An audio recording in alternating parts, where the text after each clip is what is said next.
ओम शांति। आज है 7 सितंबर, शिव बाबा की साकार मुरली। आज मीठे बाबा कहते हैं, मीठे बच्चे, ज्ञान का तीसरा नेत्र सदा खुला रहे। ज्ञान का तीसरा नेत्र सदा खुला रहे तो खुशी में रोमांच खड़े हो जाएंगे। खुशी का पारा सदा चढ़ा रहेगा। प्रश्न: इस समय मनुष्यों की नज़र बहुत कमज़ोर है, इसीलिए उनको समझाने की युक्ति क्या है?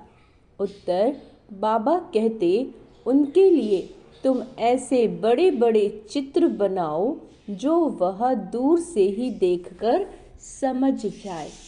यह गोले का सृष्टि चक्र का चित्र ही तो बहुत बड़ा होना चाहिए। यह है अंधों के आगे आईना। प्रश्न: सारी दुनिया को स्वच्छ बनाने में तुम्हारा मददगार कौन बनता है? उत्तर: यह नेचुरल क्लैमिटीज तुम्हारी मददगार बनती हैं। इस बेहद की दुनिया की सफाई के लिए ज़रूर कोई मददगार चाहिए। ओम शांति। गायन भी है, बाप से 1 सेकंड में वर्षा अर्थात जीवन मुक्ति, और तो सब है जीवन बंध में।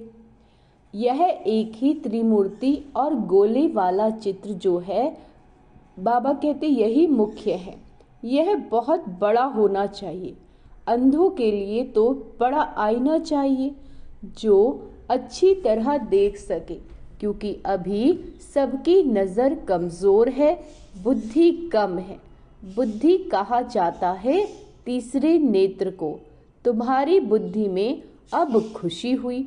खुशी में जिनके रोमांच खड़े नहीं होते, गोया शिव बाबा को याद नहीं करते, तो कहेंगे ज्ञान का तीसरा नेत्र थोड़ा खुला है, झुंझार है।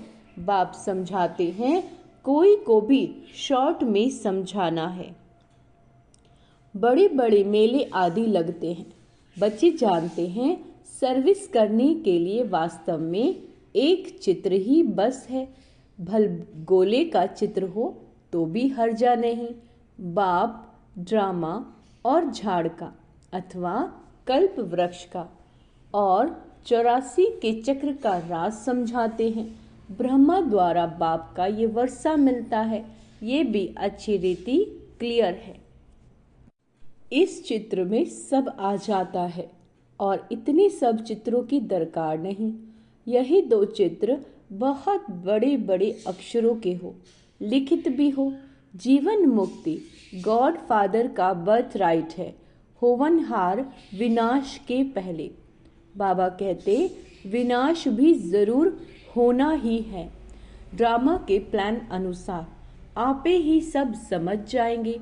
तुम्हारे समझाने की भी दरकार नहीं रहेगी।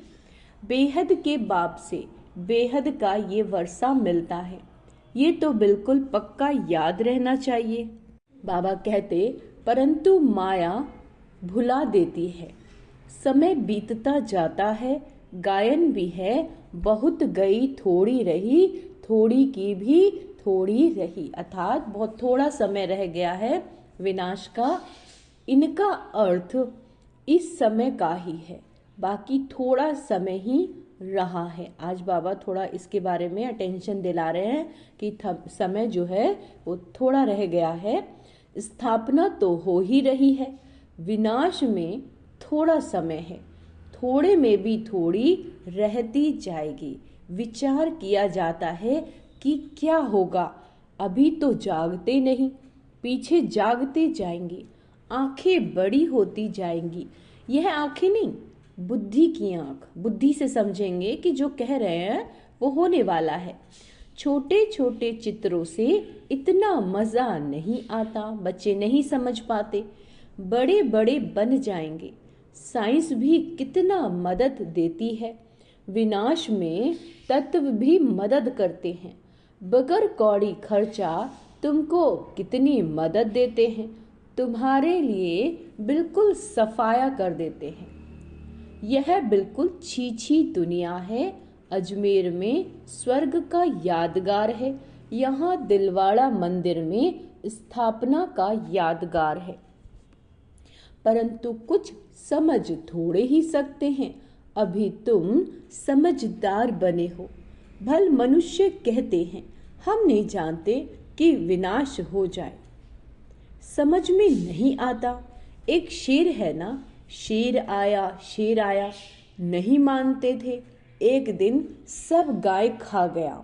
तुम भी कहते रहते हो कि ये पुरानी दुनिया गई की गई, बहुत गई थोड़ी रही, थोड़ी की भी थोड़ी रही, यानी बिल्कुल थोड़ा सा ही समय रह गया है और ये दुनिया पुरानी जाने वाली है और सतयुग आने वाला है। यह सारी नॉलेज तुम बच्चों की बुद्धि में रहनी चाहिए। आत्मा ही धारण करती है। बाप को भी आत्मा में ज्ञान है, बाप की भी आत्मा में ज्ञान है। वह जब शरीर धारण करते हैं शिव बाबा, तब हमें ज्ञान देते हैं। जरूर उनमें नॉलेज है, तब तो नॉलेजफुल गॉड फादर कहा जाता है। वह सारे सृष्टि के आदि मध्य अंत को जानते हैं। अपने को तो जानते हैं ना, और सृष्टि चक्र कैसे फिरता है वह भी नॉलेज है। इसीलिए अंग्रेजी में नॉलेजफुल अक्षर बहुत अच्छा है। मनुष्य सृष्टि रूपी झाड़ का बीज रूप है, तो उनको सारी नॉलेज है। यानी जो ये सृष्टि का झाड़ है, शिव बाबा उसमें बीज रूप हैं। तुम यह जानते हो नंबरवार पुरुषार्थ अनुसार। शिव बाबा तो है ही नॉलेजफुल, ये अच्छी रीति बुद्धि में रहना चाहिए। ऐसे नहीं, सबकी बुद्धि में एक रस धारणा होती है। लिखते हैं परंतु धारणा कुछ भी नहीं होती, नाम मात्र लिखते हैं, बता किसी को भी नहीं सकेंगे, सिर्फ कागज को बताते हैं। अच्छा, कागज क्या करेंगे? कागज से तो कोई समझेंगे नहीं, इस चित्र से बहुत अच्छा समझेंगे। बड़े ते बड़ी नॉलेज है तो अक्षर भी बड़े बड़े होने चाहिए। बड़े ते बड़ा चित्र देख मनुष्य समझेंगे, इसमें जरूर कुछ सार है। स्थापना और विनाश भी लिखा हुआ है। राजधानी की स्थापना, राजधानी कौन? स्वर्ग की स्थापना हो रही है। यह है गॉड फादरली बर्थ राइट। हर एक बच्चे का हक है जीवन मुक्ति। जीवन मुक्ति यानी स्वर्ग, ये हर बच्चे का हक है। तो बच्चों की बुद्धि चलनी चाहिए कि सब जीवन बंध में है, इन्हें जीवन बंध से जीवन मुक्ति में यानी स्वर्ग में कैसे ले जाएं। पहले शांति धाम में जाएंगे, यानी अपने घर जाएंगे आत्माएं इन शरीरों को छोड़ के, फिर सुख धाम में यानी कि स्वर्ग में जाएंगी। सुख धाम को जीवन मुक्ति कहेंगे। यह चित्र खास बड़े बड़े बनाने चाहिए। मुख्य चित्र है ना, बहुत बड़े बड़े अक्षर हों तो मनुष्य कहेंगे बीके ने इतने बड़े चित्र बनाए, जरूर कुछ नॉलेज है। तो जहाँ तहाँ तुम्हारे भी बड़े बड़े चित्र लगे हुए हों तो पूछेंगे यह क्या है? बोलो, इतने बड़े चित्र तुम्हें समझाने के लिए बनाए हैं।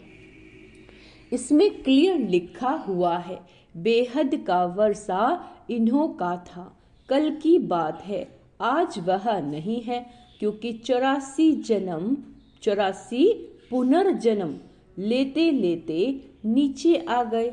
सतो प्रधान से तमो प्रधान तो बनना ही है। ज्ञान और भक्ति, पूज्य और पुजारी का खेल है ना, आधा आधा में बिल्कुल पूरा खेल बना है। तो ऐसे बड़े बड़े चित्र बनाने की हिम्मत चाहिए, सर्विस का भी शौक चाहिए। दिल्ली के कोने कोने में सर्विस करनी है, यानी सबको ये चित्र लगाओ और बताओ। मेले मलाखड़े में तो बहुत लोग जाते हैं, वहाँ तुमको यह चित्र ही काम में आएंगे। त्रिमूर्ति गोला ये है मुख्य, ये बहुत अच्छी चीज़ है। अंधे के आगे जैसे आईना है, अंधों को पढ़ाया जाता है। पढ़ती तो आत्मा है ना, परंतु आत्मा के ऑर्गन्स छोटे छोटे हैं, तो उनको पढ़ाने के लिए चित्र आदि दिखाए जाते हैं। फिर थोड़े बड़े होते हैं तो दुनिया का नक्शा दिखाते हैं। फिर वह सारा नक्शा बुद्धि में रहता है। अभी तुम्हारी बुद्धि में ये सा ड्रामा का चक्र है। इतने सब धर्म हैं, कैसे कैसे नंबर वार आते हैं, फिर चले जाएंगे। वहाँ तो एक ही आदि सनातन देवी देवता धर्म है, जिसको स्वर्ग हेवन कहते हैं। बाप के साथ योग लगाने से आत्मा पतित से पावन बन जाएगी। भारत का प्राचीन योग मशहूर है। अच्छा, योग अर्थात याद। बाप को कहते हैं, बाप भी कहते हैं, मुझ बाप को याद करो। यह कहना पड़ता है। लौकिक बाप को कोई कहना नहीं पड़ता कि मुझे याद करो। बच्चे ऑटोमेटिकली बाबा मम्मा कहते रहते हैं। वह है लौकिक माता पिता।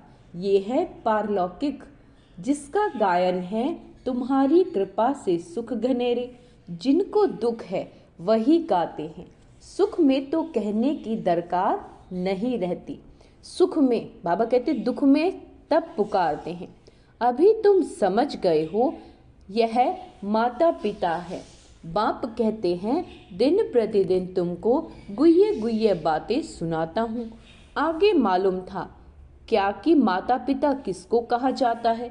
अभी तुम जानते हो, पिता तो उनको ही कहा जाता है। पिता से वर्षा मिलता है ब्रह्मा द्वारा। माता भी चाहिए ना, क्योंकि बच्चों को अडॉप्ट करना है। यह बात किसके भी ध्यान में नहीं आएगी। तो बाबा घड़ी घड़ी कहते, मीठे मीठे बच्चों, बाप को याद करते रहो। लक्ष्य मिल गया, फिर बल कहाँ भी जाओ, विलायत में जाओ। 7 रोज कोर्स किया तो बहुत है। बाप से तो वर्षा लेना ही है। याद से ही आत्मा पावन बनेगी, स्वर्ग का मालिक बनेंगे। यह लक्ष्य तो बुद्धि में है, फिर भल कहाँ भी जाए। सारा ज्ञान गीता का इस बैज में है। कोई को पूछने की दरकार नहीं रहेगी कि क्या करना है।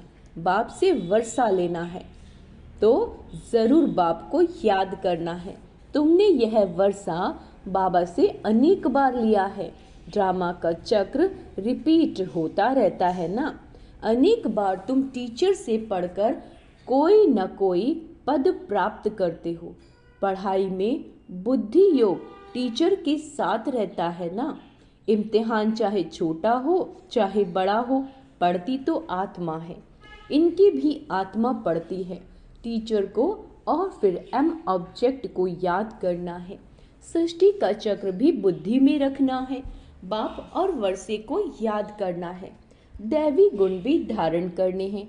जितना धारण करेंगे उतना ऊंचा पद पाएंगे। अच्छी रीति याद करते रहते हैं।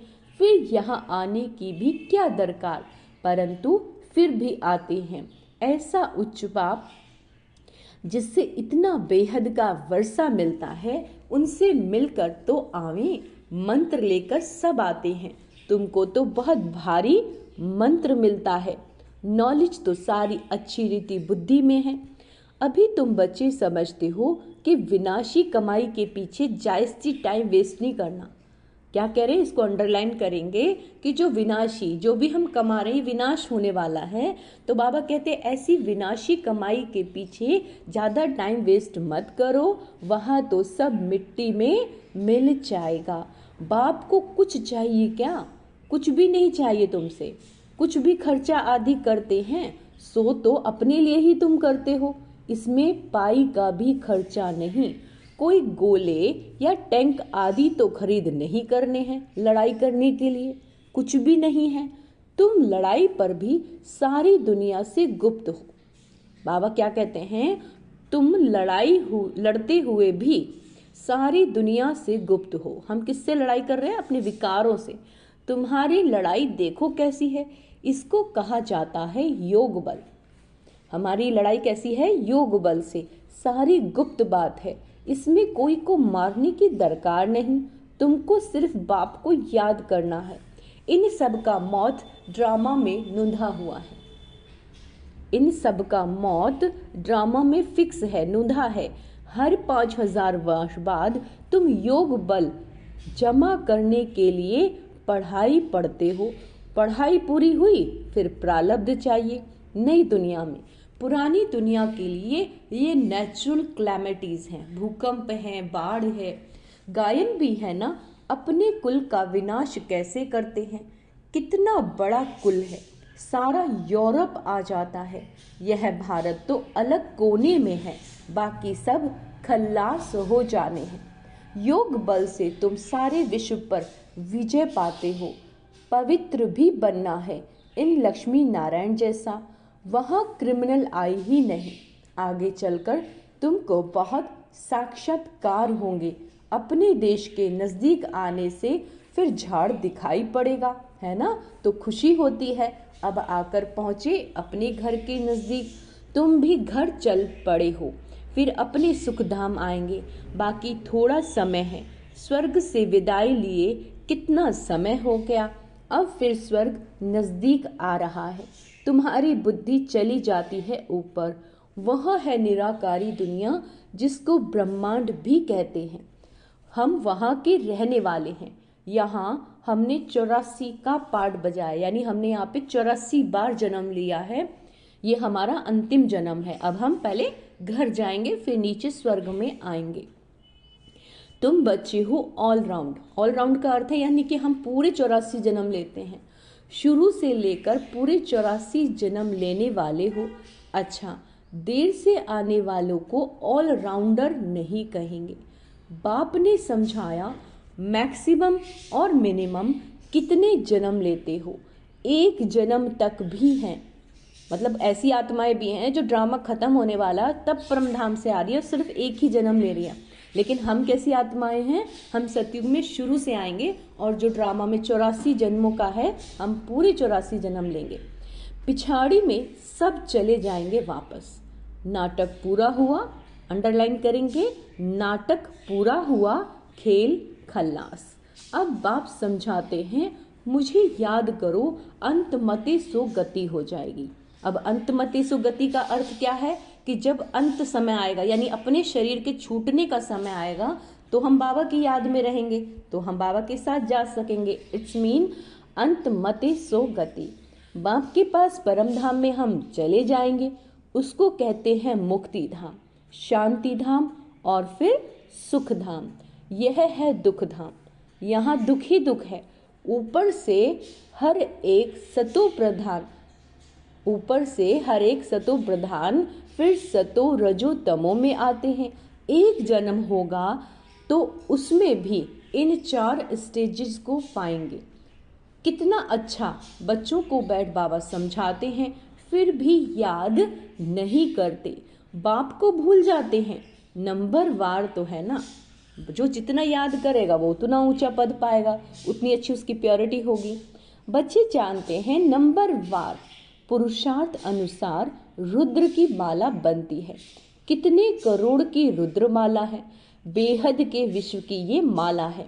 ब्रह्मा सो विष्णु, विष्णु सो ब्रह्मा, दोनों का सरनेम देखो। यह प्रजापिता ब्रह्मा का नाम है। आधा कलप फिर आता है रावण डिटिज्म और फिर इस्लाज्म।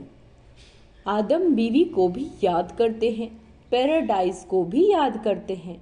भारत पैराडाइज स्वर्ग था। बच्चों को खुशी तो बहुत होनी चाहिए। बेहद का बाप ऊंचे ते उच्च भगवान, ऊंचे ते उच्च पढ़ाते हैं, ऊंचे ते उच्च पद मिलता है। सबसे ऊंचे ते उच्च टीचर है बाप, वह टीचर भी है, फिर साथ ले जाएंगे तो सतगुरु भी है। ऐसा बाप क्यों नहीं याद रहेगा? खुशी का पारा चढ़ा रहना चाहिए। मगर बाबा कहते हैं परंतु युद्ध का मैदान है, माया ठहरने नहीं देती, घड़ी घड़ी गिर पड़ते हैं। बाप तो कहते हैं बच्चे, याद से ही तुम माया जीत बनोगे। अच्छा, मीठे मीठे सिकेला दे बच्चों प्रति माता पिता बाप दादा का याद प्यार और गुड मॉर्निंग। रूहानी बाप की रूहानी बच्चों को नमस्ते। हम रूहानी बच्चों की रूहानी माता पिता बाप दादा को याद प्यार गुड मॉर्निंग। नमस्ते मीठे बाबा, शुक्रिया बाबा, शुक्रिया। धारणा के लिए मुख्य सार। बाप जो सिखलाते हैं उसे अमल में लाना है। अंडरलाइन करेंगे, जो बाबा सिखला रहे हैं उसे अमल में लाना है, सिर्फ कागज पर नोट नहीं करना। विनाश के पहले जीवन बंध से जीवन मुक्त पद प्राप्त करना है। अपना टाइम विनाशी कमाई के पीछे अधिक वेस्ट नहीं करना। कमाई करनी है मगर इतनी नहीं करनी है कि हम अपनी अलौकिक कमाई को भूल जाएं। तो उसमें अधिक टाइम वेस्ट नहीं करना, क्योंकि ये सब तो मिट्टी में मिलने वाला है। इसीलिए बेहद के बाप से अपना बेहद का वर्षा लेना है और दैवी गुण भी धारण करने। दैवी गुण में क्या है? कम बोलो, मीठा बोलो और धीरे बोलो। वरदान है योग बल द्वारा, जो हम योग करते हैं, योग बल द्वारा माया की शक्ति पर जीत प्राप्त करने वाले सदा विजयी भव। योग बल और ज्ञान बल और योग बल सबसे श्रेष्ठ बल है। जैसे साइंस का बल अंधकार पर विजय प्राप्त कर रोशनी कर देता है, ऐसे योग बल सदा के लिए माया पर जीत प्राप्त कर विजयी बना देता है। योग बल इतना श्रेष्ठ बल है जो माया की शक्ति, इसके आगे कुछ भी नहीं। योग बल वाली आत्माएं स्वप्न में भी माया से हार नहीं खा सकती, स्वप्न में भी कोई कमजोरी आ नहीं सकती। ऐसा विजय का तिलक अपने मस्तक पर लगा हुआ हो।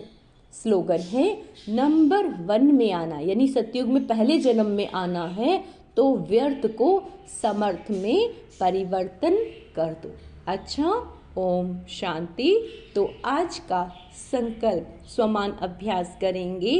मैं समर्थ आत्मा हूँ, मैं विजयी आत्मा हूँ, मैं दैवी गुणधारी आत्मा हूँ। ओम शांति।